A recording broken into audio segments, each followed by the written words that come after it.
influence of friends and family, particularly your parents, while you are joining a startup. And sometime around, I would say 2012, I feel that it started changing, it flipped. The important thing is that the mindset has changed, and that's all thanks to awareness, it's thanks to media, it's thanks to the changing market, all the usual socio-economic indicators. Unfortunately, in our country, entrepreneurship by and large has been hijacked by the IIT phenomena, the English media and the Western world. These three pretty much take away 80% of the attention of the entrepreneurship story in India. When we are looking for candidates, we are looking for someone who is in the entrepreneurial skills, ownership as we call it, who's ambitious. Entrepreneurship is not a T20 game, it's about a test match.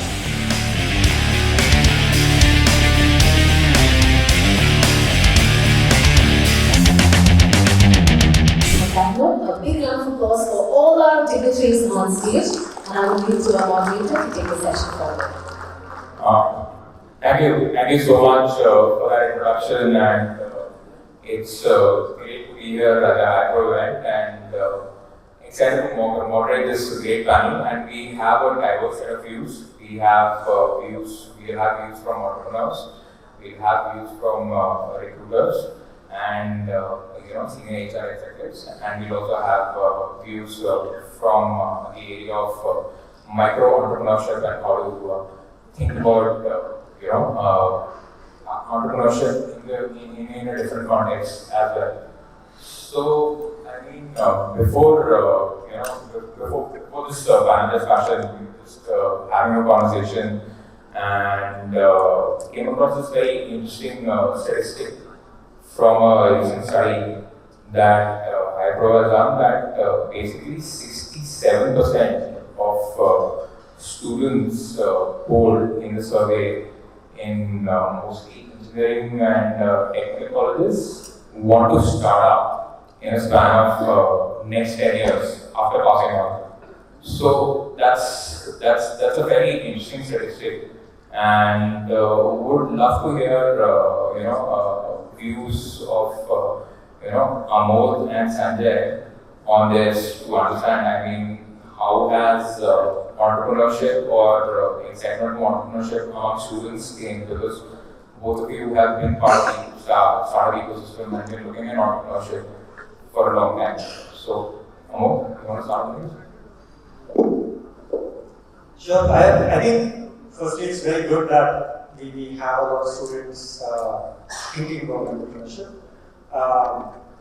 The change I feel is largely to do with much bigger visibility to startups. We've also had some public successes in the recent times. And a lot of that, what it has done is brought attention to just the kind of, like the fact that there's no ceiling. That orientation has really come into students. I have to say though that personally I'm very surprised by that number. I do feel that there's a bit of over-glamorization that has gone into it, which has influenced the thinking of these students when responding to the question. This is just my guess. In practice, I don't think most students will end up going down this path. And I don't mean this in a judgmental way in terms of right or wrong. That's not what I mean to say. I just feel that this number doesn't pass my gut check in terms of how things will pan out. Okay. Thanks. Entrepreneurship has really traveled the arc. From the time when people would wonder what is meant by entrepreneurship, and when a student decided to join a startup or do a startup, parents would be very upset. Number two, if the person doing the startup was about to get married, I've been in situations where we have had to sit down with the prospective in-laws and explain to them that look, startup is not a bad thing. So from there till today, we have created a phenomenal shift. So we've traveled that arc. And the important thing is that the mindset has changed. And that's all thanks to awareness, it's thanks to media, it's thanks to the changing market, all the usual socio-economic indicators. And all of it is good. What is bad about this is the needless hype around it, as if it is a sure shot ticket to glory. Right? The hard work, the losses, the phenomenal pain that somebody goes through is kind of kept camouflaged. So, it's important, particularly because for most people who are seeking jobs out of college, predictability and stability are actually the critical factors that determine decision making.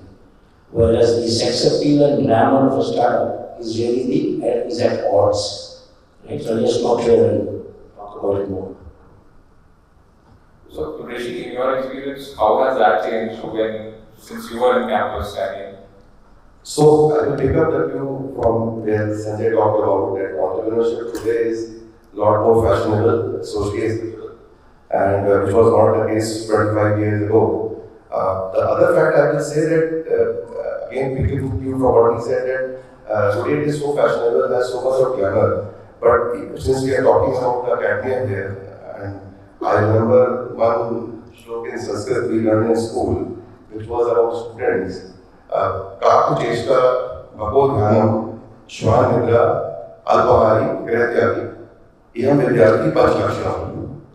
So, just saying that, Kaku Cheshta means you have heard the story of crow, the persuasiveness of a crow. Bhagodhanam is the focus of crane, Bagla. And Shwan Nidra, sleepless, dearer. Alpahari, do more with less, and Gratyagi, finance. I think those attributes that define the student, I think entrepreneurship is no different from that. Exact 100% overlap when it comes to the values and the way entrepreneurship has to be done, practiced, is that. And entrepreneurship is very lonely, typically, like you are blessed to have a co-founder, like in my case, Anshuman and in Cube, Meghna. So otherwise, it's a journey with so many downs. That if you are not focused, and you can't get distracted at all. I think so that is a very important element. The other fact I will say is that unfortunately in our country, entrepreneurship by and large has been hijacked by the IIT phenomenon, the English media and the Western money. These three pretty much take away 80% of the attention of the entrepreneurship story in India. There is a big part, and what Sanjay is doing at ICUC is so amazing. And when you look at businesses like Adyal Anand Bhavan, or you look at Shukra Chicken, thousands of crores of businesses with no losses ever, highly profitable, sustainable businesses these guys have built. So my advice will be that don't get too much bogged down that entrepreneurship is only about technology. It is not just about technology. Technology is an enablement. So look at the real problems in India. Think about doing Mandordo. You look at Flipkart. I think the cash on delivery was solved by Flipkart, and Amazon picked it up because in a country like India, that was the need of the hour. So I think there are so many Mandordo stories which we as entrepreneurs found the gap, solved it. So that has to be looked into. Last thing I will say is that there are many shareholders we have beyond the cap table. Right? It is our family, our friends, our well-wishers. So when you go on that journey, you should always remember that they need to be acknowledged while we are growing and doing well. And growth at any cost comes at a huge cost. It comes at the cost of health, relationships, your capital as well. So grow in a sustainable manner. You have to be fast and steady. And luckily, whatever correction we are seeing today in the Indian entrepreneurship ecosystem, it is very good. I think for 2 decades of hard work that has been put up, I am so happy that it will not go in waste, and this correction will help us in a very, very good way. Thanks, Rishi. Yeah, there are upsides and downsides. Definitely to it, so we'll get to both of them. Hopefully, in this panel, we'll be able to discuss. But first, I want to look at the upsides of entrepreneurship becoming so mainstream and so aspirational for students as well. So, I mean, how has this, I mean, translated in when you go to campus for recruitment? Martin, I mean, what's your sense? You've been recruiting for Amazon for a long time and now for Zepto. So, how have you seen this play out, I mean, as well?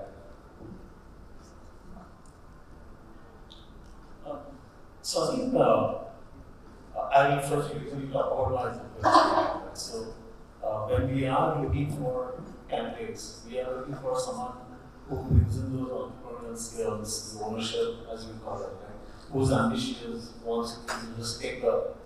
Because we know the environment in the system, right? And then for these, we know what are these competencies that is required, what are the things that are displayed, which is going to make our make it easy for us to, as they onboard. Because anyone who's not showing those entrepreneurial skills is going to, soon exit out of the organization. Because when I joined here, which is like, in fact, first couple of months I was, having been in the MNC for a long period of time, stakeholder management, getting buying, all those things, I was really, I had to go through the process of understanding the organization. And once I figured out, I think the company is like hiring people who have done that and wants to do it again and trust people to do the right thing for the organization. And then, so you just move on because the pace that you are moving, right? It's quite amazing, right? And if I have to compare with Amazon as well, right? I think Amazon was a little different from other companies that I've worked with. And there, I mean, it's all guided by leadership principles. And one of that is ownership.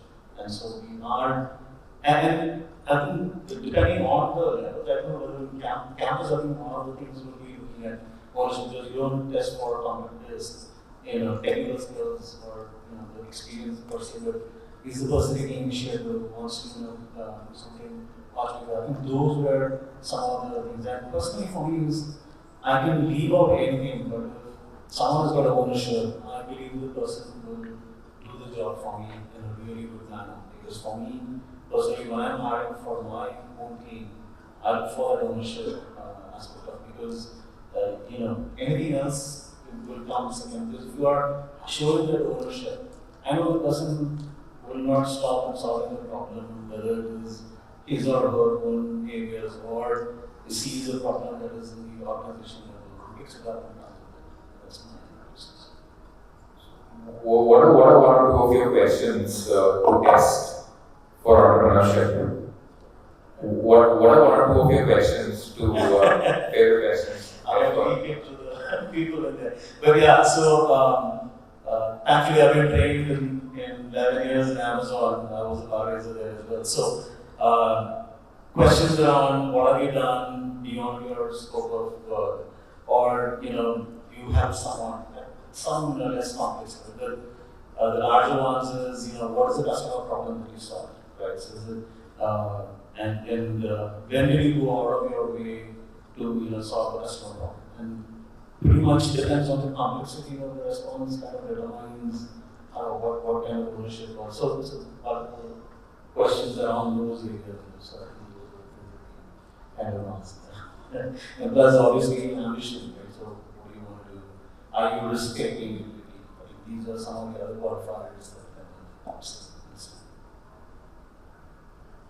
So, I mean, as Zepto, you're one of the, more recent recruiters in campuses, but Varda, I mean, for you also, are you also seeing this phenomenon when you go to campus to hire people who want to be entrepreneurs, and what are some of your questions for them, and what are some of your filters for them as well? Yeah, I think when we go to campus, that's one of the pivot, and it's not all of it. I just want to make it very clear. So if your question is, how do you really gauge some of the metrics? I'm not going to repeat what Martin has said. There are three elements in addition to what Martin said. Is the first very important element is the resilience factor. In today's industry, it's kind of ever changing. People are really working in a very ambiguous environment. the ability to kind of bounce back again and again. The resilience factor is a very, very key. I think that's one that generally that we gauge. Number two is it's not about individual success, it's about collective success. Unfortunately, our academia teaches all about is A grade, B grade, first rank, second rank. If I have to really get first rank, I think I have to make sure that others, it's a race, right? So, I think they don't really teach about, not so much worried about the rat race and look at the larger picture and work collaboratively. That's the second piece I would say. And the third is, I would perhaps say in terms of there is too much of hyper-personalized instant gratification attitude people get, right? I think entrepreneurship is not a T20 game. It's about a test match. In the test match, generally the coach says like when you go and play, the coach says that give the first session to the bowler, and if you play really well, the rest 4.5 days it's batsman's paradise. What that really means is correlating back to the organization is it's not like the pitch that you play in Bangalore is the same in the city, right? You'll have to check the bounce, the pace, all of it, the bowlers. So therefore, when they really get into an organization, they have to really understand the context before they really make anything. And therefore, I would want academia to really kind of prepare them, not really go beyond like too much hung upon instant gratification, rather play for a long innings. When they really play for a long innings, I think they will make themselves really wiser and contribute to the organization. So, Amod, I mean, we were talking about your early experiences to try to hire for startups. I mean, would love to understand over the last 15 years or so, I mean, how has that changed in campus in terms of people wanting to join startups? How already your early pitches or early efforts while you were at Flipkart or Apna or Go, and how has that changed what you saw in Udan more recently? Yeah, so I think pretty much the same thing that got discussed just a few minutes back, that people's orientation, willingness to consider startups has gone up significantly. It's actually flipped. So, in the early days of your career, I remember I used to have a slide about how to convince your friends and family, particularly your parents, why you are, joining a startup. And sometime around, I would say 2012, I feel that it started changing. It flipped, where startups actually started becoming the more preferred destination for students. And if I were to be very honest, this is my personal opinion, I feel that the big reason for that flip was startups actually started paying, more lucratively than what a standard MNC would actually be paying. That's my personal opinion, others might have a different one. What happened with the kind of capital that India started attracting 2011 onwards is that there's a higher sense of security. So we talk about risks in startups. Those risks are usually borne by investors and founders. Employees, I would say 2011 onwards, at least for the well-funded startup in the technology space, the risk factor for employees came down significantly, and that I feel has been a big reason behind the change. What that has also done is it's also screwed up the orientation to think beyond just internet. In terms of when people think about startups. Sanjay was talking about some of those factors as well. Personally, I feel that technology pervades everything. This is why I'm talking about internet startups as not internet startups specifically. I feel that because of the kind of attraction that some of the internet startups created in terms of lucrativeness, that has come at a cost of a more broader, more heterogeneous startup ecosystem. So those are some of the thoughts that come to mind. Things have become a lot easier for startups. There is one factor that I would also want to put out. As from a startup perspective, then hiring. it has become more of a struggle to hire because it's more like finding needle in a haystack now than what it used to be earlier. So 15 years back, as a hiring manager, it was easier for me to narrow down quickly. It's become tougher now. I think the signal to noise ratio has become poorer, from a hiring perspective. Martin, Bharat, I mean, you agree that signal to noise ratio has increased, and what are you guys been doing to, make sure that that doesn't come in our the signal to noise ratio in terms of people who want to join startups, as Amod was saying, that has increased quite a bit as compared to what it was 15 years ago. So it's hard to filter candidates, hard to figure out candidates. Do you agree with that? And what are some of the things that you also end up doing to make sure you don't fall into that? See, what I've seen in the last 2-3 decades is it's a cycling one, right?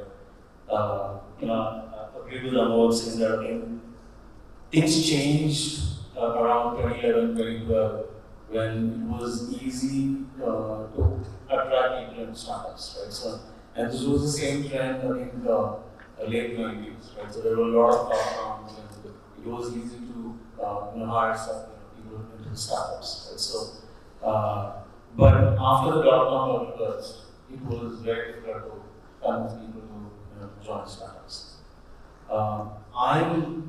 In my opinion, I think we need to wait and watch. After the funding winter, funding is drying up, we're still in the funding winter, right? How the reaction is going. I know that last week we did a campus drive, phenomenal response so far. But when I compare it to lateral hiring, right, people are more comfortable going and joining a stable organization. It's the stability, going against Google driver to find international assignments, or don't want that long hours of work, or it could be any of those reasons. But seeing that in the last 3-4 months from the laterals. So need to wait and watch on how things are changing. But yes, trend of last year from campus, I think is good. Fingers crossed how whether they will join for the instruction or not. Just want to add, in fact, this very interesting piece of advice that I got from Zoho founder when I was in the initial part. So, I said that Zoho is not a brand that it carried to all the home. Then I'm talking about 2000. So, in fact, there were conversation of attrition that somebody would really say that I want to leave. When I ask question, why do you want to leave? They are looking for alliance for me, so that I go to Infosys, Wipro, I will get a better alliance, right? So that's the situation then. So I don't think that's the situation has really improved. Coming back, this was that I heard from my one of the co-founder then. He said there are two sets of people. So one, predominantly 98% of the people, they want to work for a brand, right? There are 2% of people who would work to create a brand, and our job is to really find it's always going to be really tough. That aspect of 98 versus 2% has never changed in the last 20 years. Okay. So, but now the change is that a lot of those brands have become startups and new economy companies that people want to work for. So, coming back to, academia and understanding, what we've been seeing also over the last few years is a lot of institutions have also started teaching courses on entrepreneurship, or people have started studying entrepreneurship. Rishi would love to understand your view on this. Can entrepreneurship be taught, or what are the aspects of it that can be taught or can't be taught? How should academia approach this? So I can give one example. When I was at the Roti, this is about 1995. So one of my professors, Professor M.P. Jain, he floated the idea of starting a science technology entrepreneurship park. So that's the first time I heard entrepreneurship, and then we heard the dictionary to see that what entrepreneur can pronounce that was, well, that was a challenge. But then I convinced him to float an elective on entrepreneurship at Turkey, and it was very well received. And if I look in the hindsight, a lot of people who joined that program became entrepreneurs or became entrepreneurs.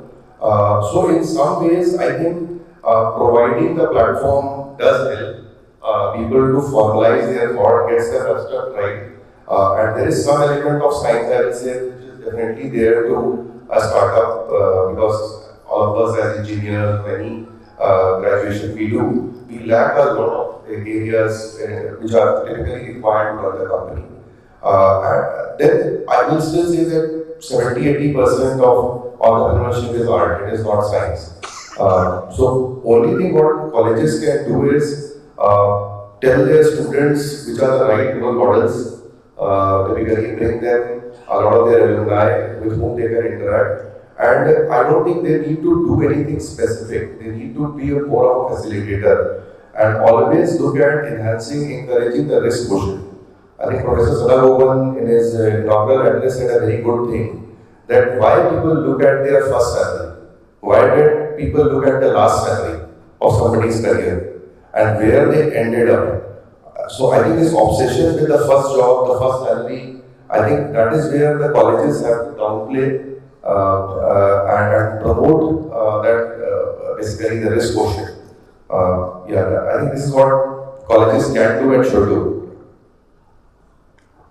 So, Sanay, Rishi talked about role models and having the right role models. So, just wanted to get your view. I mean, do the role models of entrepreneurship need to be a little more diversified, you think, and what's your thought process on that? And you've also been working on the concept of micro-entrepreneurship a lot more, so would love for you to tell the audience what micro-entrepreneurship is, because I don't know how many of them are familiar with that concept. So quick correction, at least not micro-entrepreneurship, it's entrepreneurship that is smaller, that has a potential to become big. So a micro-entrepreneur remains micro. So we first talked about role models. See, role modeling is critical in any field, right? Because that's what motivates everybody. And role models can be entrepreneurs, role models can be those who are entrepreneurial minded. Okay? And I actually have a lecture on this separately in detail when I teach. But it takes someone like Gandhi. Right? 48-year-old person comes to India, has never actually worked in India to that point. All of a sudden transforms and becomes a model that everybody aspires to follow. How did it happen? In the pre-internet era, right? Because of social media. How did everybody get to know what you were saying? How did you get all people together? How was the communication done so that there was consistent clarity of communication? And the goal was decided. The means varied, but had a candidate that it could be non-violent, and so on. Now, in my mind, that's a phenomenal entrepreneurial experience that you generate in the political sphere. And you can have multiple such examples across all domains. Right? So when you think about it, entrepreneurship is actually about making something that is deep, innate within you come to life when faced with a series of constraints. And your imagination and willpower is greater than your constraints. That is the real test of entrepreneurship. Right? So when you think about it from that perspective, there are enough role models that we can all see. It spans from small to large.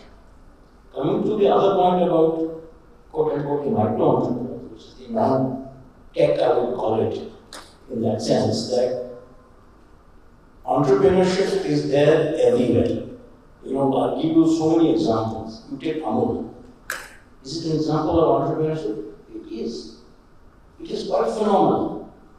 The largest social impact venture out of India, and perhaps in the world, $5 billion is the revenue, 5 million farmers are impacted, came out of nowhere, created institutions around it. For example, IRMA, Institute of Rural Management, was set up by Dr. Varghese Kurian to support it, and so on. The technology, right? We talk of technology. buffalo milk was used to make milk powder. No country in the world would give us the technology to make milk powder because they said, we don't have it for buffalo milk and we will not give it to you Indians. We made it happen. So like that, every step you will find has been a struggle, has required entrepreneurial energy, has required a team, has required a sense of mission, has required some funding, etc., etc. All of this is exactly the same thing. There's no difference at all, right? So you take Arun ice cream, which is another great example. You know how large Arun ice cream is? 8,000 crores. 8,000 crores. No kidding, right? We don't know these guys. That doesn't mean they're not entrepreneurs, right? And I think it's important for us to understand that entrepreneurship is an instrument for creating jobs, generating wealth, and creating brands. And you look around the world and you see what businesses have been created by sheer entrepreneurial energy. It is quite phenomenal, right? And it spans sectors, it spans domains, it spans age groups, and it spans time zones. In our heads, because we have imported the Silicon Valley model, raise money, grow at a breakneck speed, don't worry about the losses, build the brand, somehow get bought at a crazy valuation, that is entrepreneurship. It works in that context because of multiple reasons, funding, continuums, etc. But in other contexts, there is no less. In fact, I would actually say it's far better because you are building a business that lasts with profits. Right? And there are any number of businesses, any number. I mean, there are books are written about it and so on. I don't want to get into all that. But the point being that today, when you look at least the sectors I'm working in, which is the cultural entrepreneurship area, is how do you create businesses that are profitable, that are building brands, that are based upon the artifacts with which all of us grow. We talked about Diwali and festivals. How do you create a Indian sweet dessert gifting item? And I'll give you an example. I'll just take the next 2 minutes to explain this. A founder of a very well-known sweet chain in Bangalore, Anand Sweets, he told me this, and I really admired his insight. He said, what's the difference between a Ferrero Rocher chocolates and Anand Sweets? This was the insight. So he said, look, Ferrero Rocher, you buy it, it comes beautifully packaged in a fantastic handbag. The branding is awesome. You bring it home, you keep it on the table, all the guests will be around it, they'll also look at it, Ferrero Rocher, and that's the experience. But when you buy Anand Sweets, what's the experience? The same thing you buy the box, you take it to the kitchen, you quietly unpack it, you put it on a plate, you bring the plate and give it. That is the difference in the way it is perceived, the way it is presented, the way it is packaged. Right? So that was his point, that we need to be able to do that. And that is an essence of entrepreneurship, where you spot an opportunity and you seize it. You see a problem and you solve it. Right? These are the only 2 dimensions. And therefore, whoever does that is entrepreneurial minded or becomes an entrepreneur, subsequently. But that is the key point I want to make. Think about entrepreneurship in the sense of seize the opportunities or solve the problems. And it exists across the board. Absolutely exists in any domain.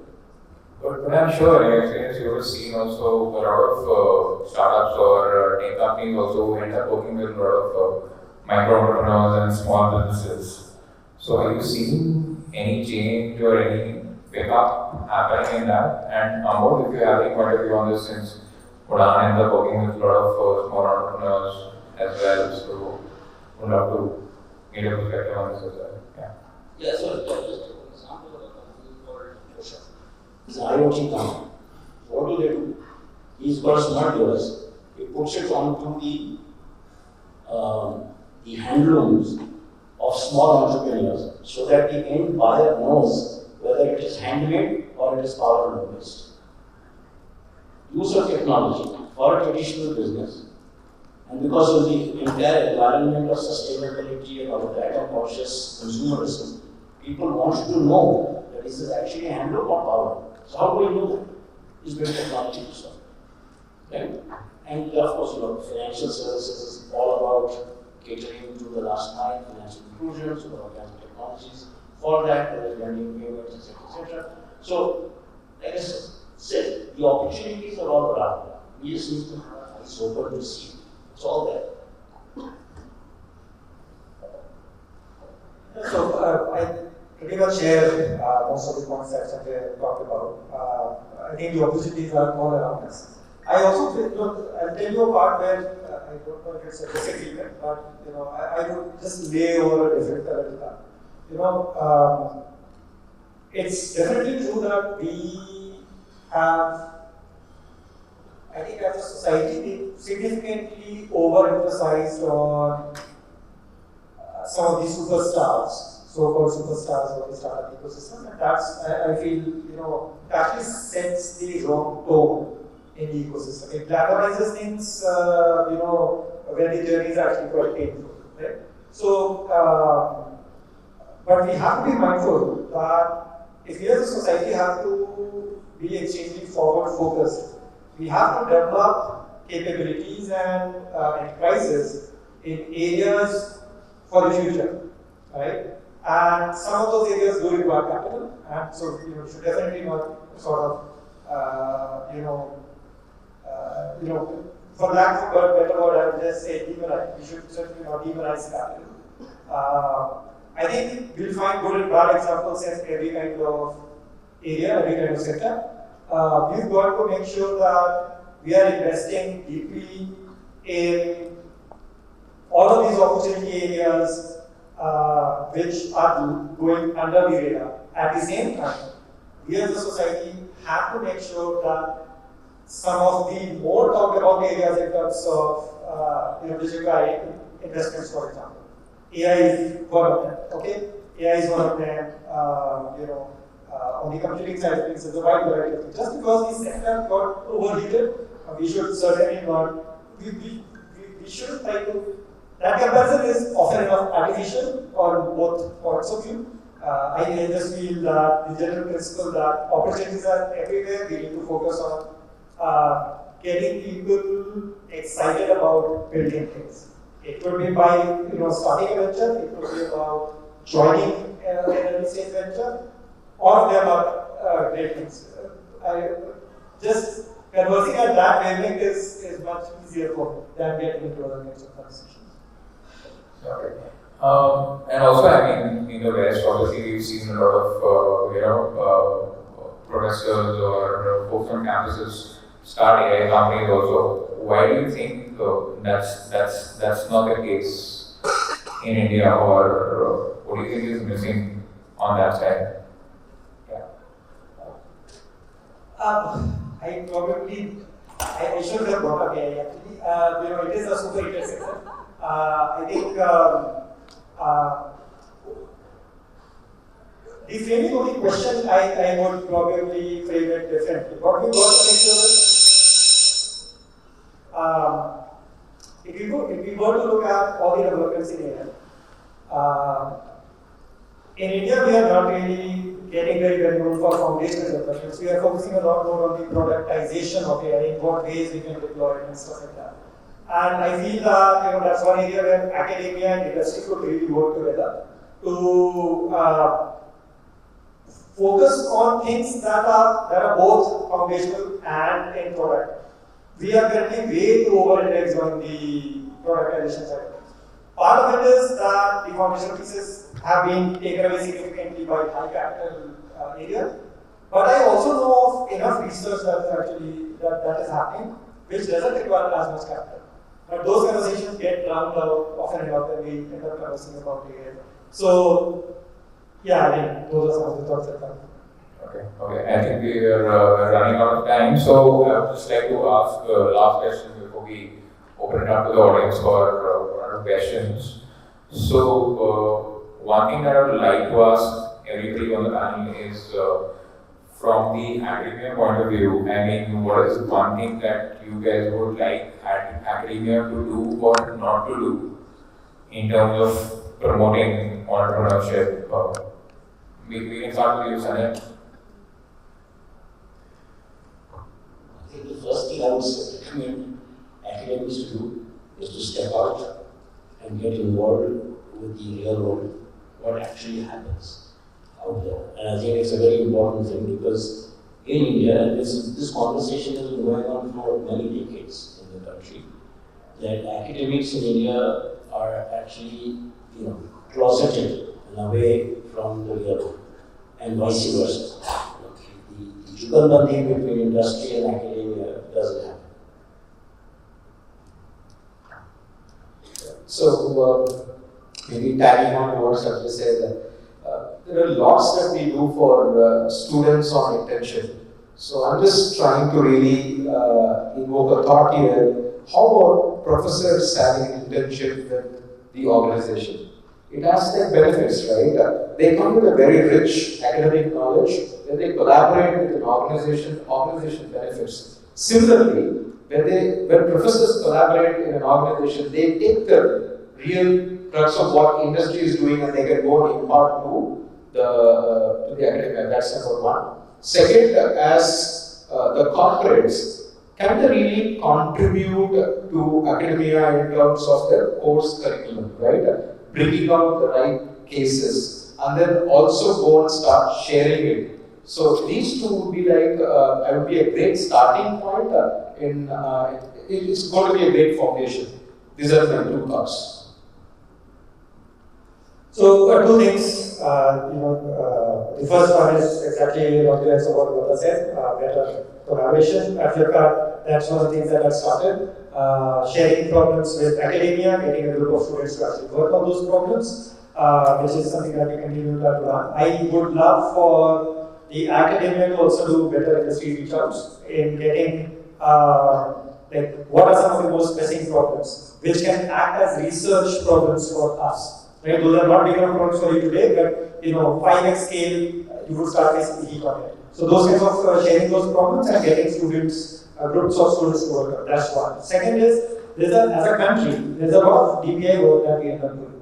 Okay, digital public infrastructure related stuff. I've been often in conversations in some of those circles and sharing with bureaucrats on the government and related bodies focusing far more on producing specs, not implementation. Instead of getting a McKinsey to get a bunch of people lined up to implement stuff, focus on these specs. All implementation, spread it out in the academia. Okay, so that the students actually end up getting used to creating national scale infrastructure. And then, we've got so much work getting done in DPI.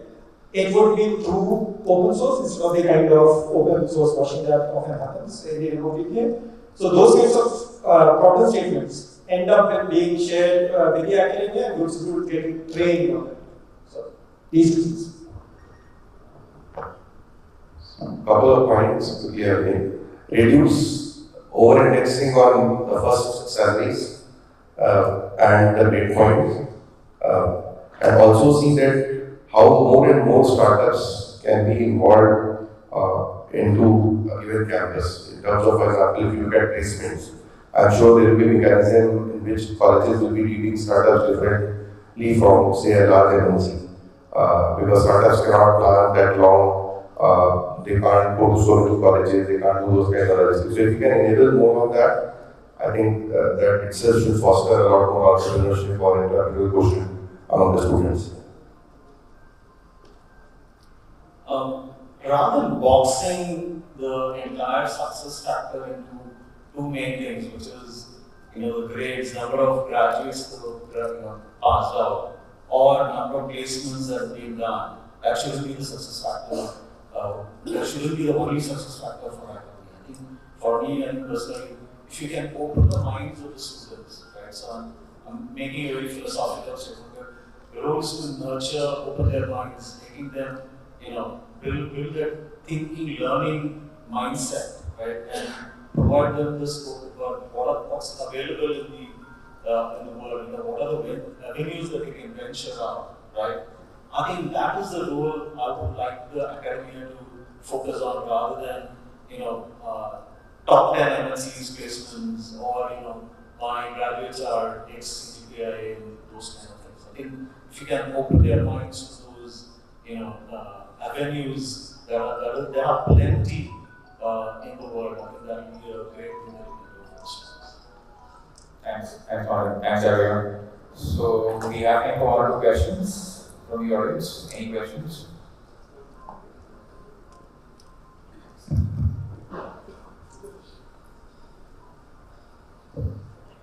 Good evening, everyone. My name is Hiresh Katti. I represent NIT University, which is based out of Pune. So we have heard when the students are going for the internship for a longer duration, 6 months or a year.